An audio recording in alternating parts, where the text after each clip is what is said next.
में हम बात करते हैं तो इसलिए करते हैं कि हम भोजपुरी में बात करेंगे आपको समझ में नहीं आएगा, कोई मराठी बोलेगा तो हमको समझ में नहीं आएगा, कोई बंगला बोलेगा, कोई तेलुगु बोलेगा, कोई तमिल बोलेगा, कोई कन्नड़ बोलेगा।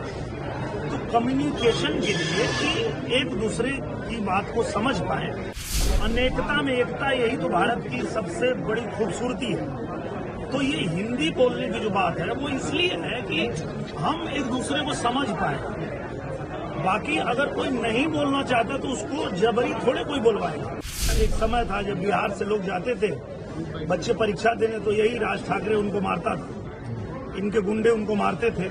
कई सीट पाए थे, एक सीट नहीं मिला, क्योंकि मराठी लोग भी जानते हैं, महाराष्ट्र के लोग भी जानते हैं कि ये नौटंकी कर रहा है। मुझे लगता है ये बहुत ही गंदी राजनीति है और ऐसा नहीं करना चाहिए, क्योंकि हिंदी अगर देश की राष्ट्रभाषा है और हिंदी में हम बात करते हैं तो इसलिए करते हैं कि हम भोजपुरी में बात करेंगे आपको समझ में नहीं आएगा, कोई मराठी बोलेगा तो हमको समझ में नहीं आएगा, कोई बंगला बोलेगा, कोई तेलुगु बोलेगा, कोई तमिल बोलेगा, कोई कन्नड़ बोलेगा।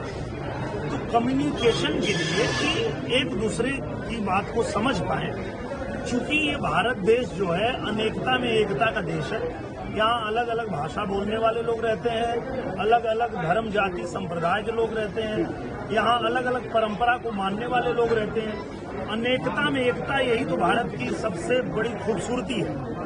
तो ये हिंदी बोलने की जो बात है वो इसलिए है कि हम एक दूसरे को समझ पाए। बाकी अगर कोई नहीं बोलना चाहता तो उसको जबरी थोड़े कोई बुलवाएगा।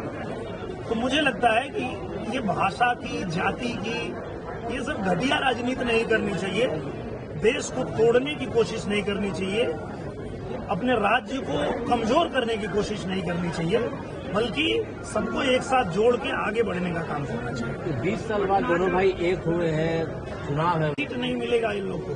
पहले भी ये लोग यही किए थे। आपको याद होगा एक समय था जब बिहार से लोग जाते थे बच्चे परीक्षा देने, तो यही राज ठाकरे उनको मारता था, इनके गुंडे उनको मारते थे। कई सीट पाए थे, एक सीट नहीं मिला, क्योंकि मराठी लोग भी जानते हैं, महाराष्ट्र के लोग भी जानते हैं